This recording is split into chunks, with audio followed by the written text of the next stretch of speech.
Hello everybody, welcome to Cards by Kate Fletcher. Today's video is a New Year's resolution and aspiration video.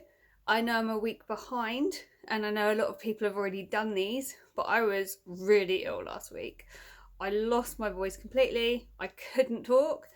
I think secretly my husband might have thought Christmas had come again because he had a nice quiet life for a week. My daughter just kept looking at me like, what's wrong with mummy? My friends, they were really nice about it, but there was no point trying to do this last week. So I thought I'd do it this week instead. Also being quite brave, don't normally do this view. You normally just see these and hear me. So I thought I'd be brave and let you see me. So hi. So I've got a few different things I'd like to do. I am going to keep this just as like craft related because it's on my Cards by Kate Fletcher channel. So these are what I want to do or achieve this year. And I don't normally make New Year's resolutions, but I thought I'd give it a go this year. And then I quite liked the idea of, well, as well as having a resolution, what do I want to aspire to? So those are in here as well. So the first thing I really need to do is use my current stash. I need to be really careful about buying supplies, and I'm terrible for it. Like, if one of my favourite designers brings something out, I have to have it like right now. I can't wait.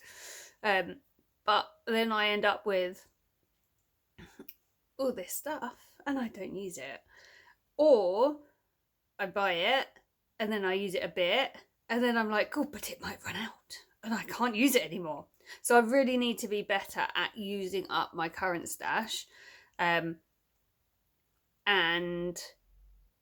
especially the Papercraft Society boxes. Like I'll do the unboxing and I might use a couple of bits and then the next one comes and I forget about the others. So I'm going to put those next to my desk to try and make sure I use them more.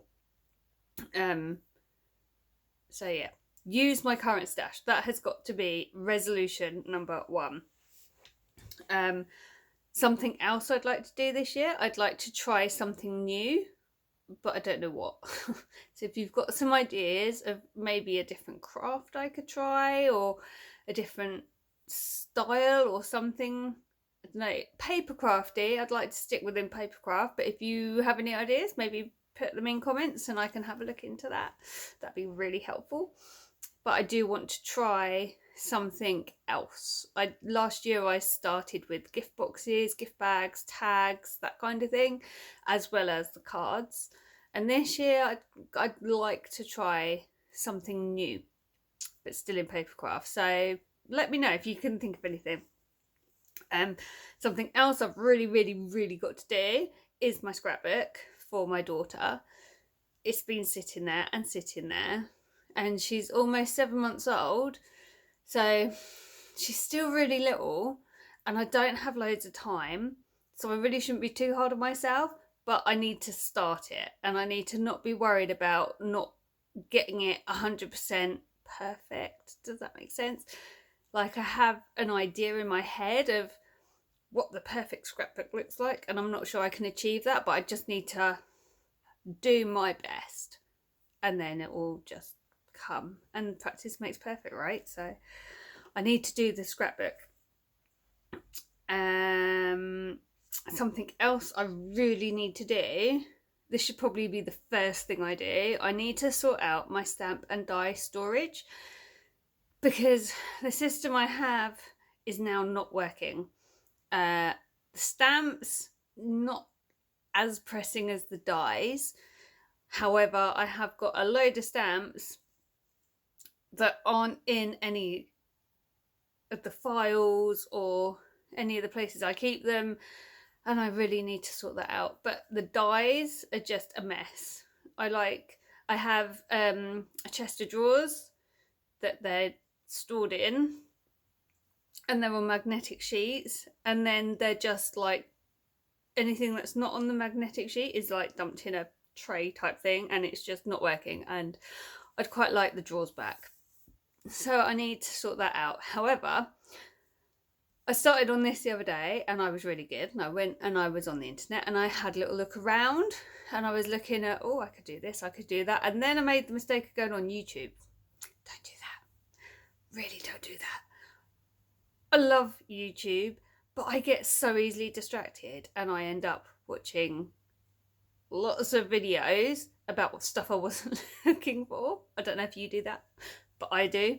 And I did start off like looking at storage ideas for dyes, and if you put it in, so much comes up. You've got to love YouTube. I mean, really, it's a great resource. But then I got really distracted, and then I realised I'd got distracted, and I thought, oh, I'll get back to it. And then one of my favourite crafters put up a video and I watched that, and then I kind of thought, oh, I'll look at this, that, the other.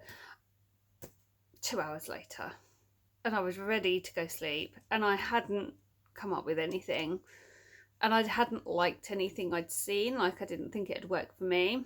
So I need to come up with something that's going to work, and I need to just do it. But I don't want to spend loads of money to do it because I haven't got loads of money. And so yeah, I need to find something inexpensive where I don't have to go out and buy stuff to do it. Like, I don't have a labeler, so I don't want to have to go out and buy a labeler just to sort my stash. So yeah, I might, well, if I ever sort it out, show you what I've done.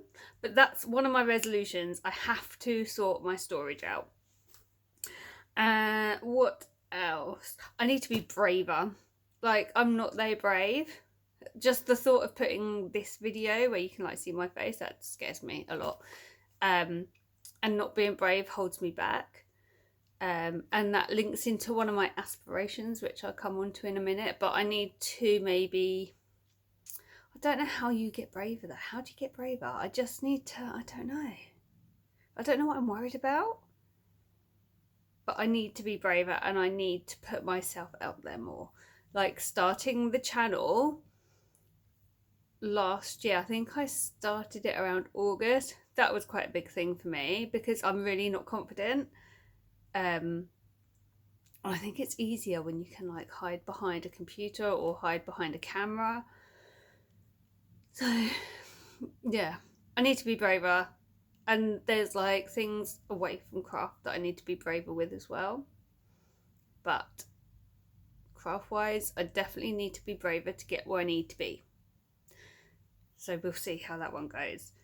And then something else I need to do, and this is something that I've been doing away from craft, but maybe I need to do it in my craft as well.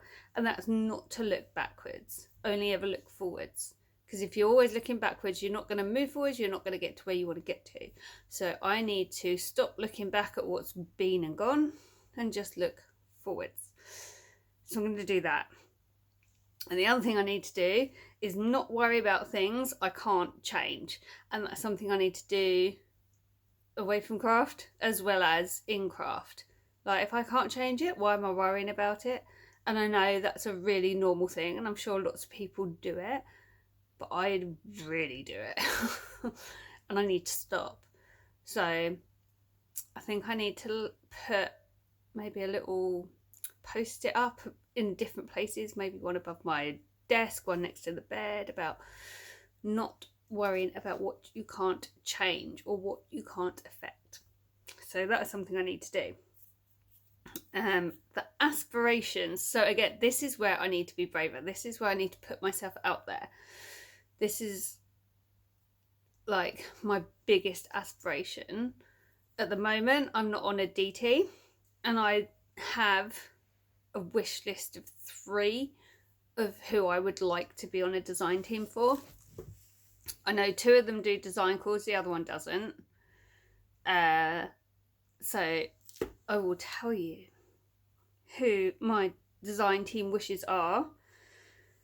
And I have to be brave that when they do a design call, I actually apply and not sit there going, oh, well, I'd like to, but I'm not good enough. Because if you don't try, you don't know. And at the end of the day, the worst I can do is say no. And then I'd just be sad for a little while and just move on and try again and get better. And yeah, so I've already started working on these as well. I bought lighting just before Christmas so I could light my work up better. And I have a new tripod system, and I'm very active on social media.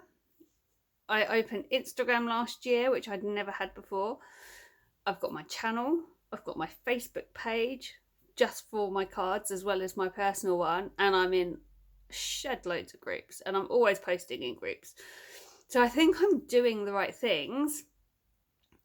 I just need to try and stand out if and when these people have design calls. I just need to try and stand out and be good enough. So this is my wish list. Probably not going to happen, but I am going to try. And if I get any of these, my God, wait for the video. It will be proper bouncing around, probably dancing around my front room, probably screaming a bit. Like if you saw the video I did the other week about the new Polar playtime range and I squealed, imagine that, but worse. That's what you will get if I get any of these. So my design team aspirations, no particular order: Craft Consortium, Trimcraft, Craft Stash. Now I know Craft Stash don't do design team calls. They tend to just reach out to people. So that's probably not going to happen. I had a card of mine circulated on their social media last year, so I'll take the positive. But probably not going to make their design team call. So let's realistically look at Trimcraft and Craft Consortium. And the reason I want to be on their design teams, a few reasons. I really, really, really love their products, and I'm really passionate about their products. I use their products more than anyone else's. And if I've ever interacted with anyone on their current design team or anyone in their company, they've always been really nice, really friendly, really encouraging. You know, so they just seem like nice people to get on board with. And I wouldn't want to just be on any old design team. I have to believe in the products I'm playing with, and I have to like them. And yeah, I know what I'm trying to say, but it's not really coming out right. I'm very tired. I'm really sorry. But I think you might be getting my gist. So those are my design team aspirations. We will see if it happens. It may not, but I'm going to try. The other thing I want to do, I want to grow my channel. I started it around August, and when I looked earlier, I had 35 lovely subscribers. So thank you very much to everyone who subscribed. Every time I get that little email that says you've got a new subscriber, I have the biggest smile on my face. So thank you very much. Please, if you can, share it amongst your friends, tell people about it. There's this crazy woman, goes a bit nuts over paper pads. Yeah. But I'd like to have grown my channel to at least 150 subscribers by December. I think that's a realistic number. I don't know how this kind of thing works. I've never had a YouTube channel before. But that's kind of what I'd like to do. If I can get more, brilliant. More the merrier. But yeah, I'd like to be at least 150 by Christmas. So I think that's it. So we will see. If I remember, I will do a review of the year video either in December or January next year, and we will see, because I have got all of those aspirations and resolutions, I've got them written down. So we will see how many I can tick off within the year. So I hope you've enjoyed the video. I hope my tired new mummy face hasn't scared you all too much. If you've enjoyed the video, please do give it a thumbs up. If you're new to the channel, please do hit subscribe, and then I get the smiley face. And if you do hit the subscribe button, please do ring the bell, and then when I upload a video, you'll be notified and you can check it out. So I will see you really, really soon, and thank you very much for watching. I'll see you soon. Bye.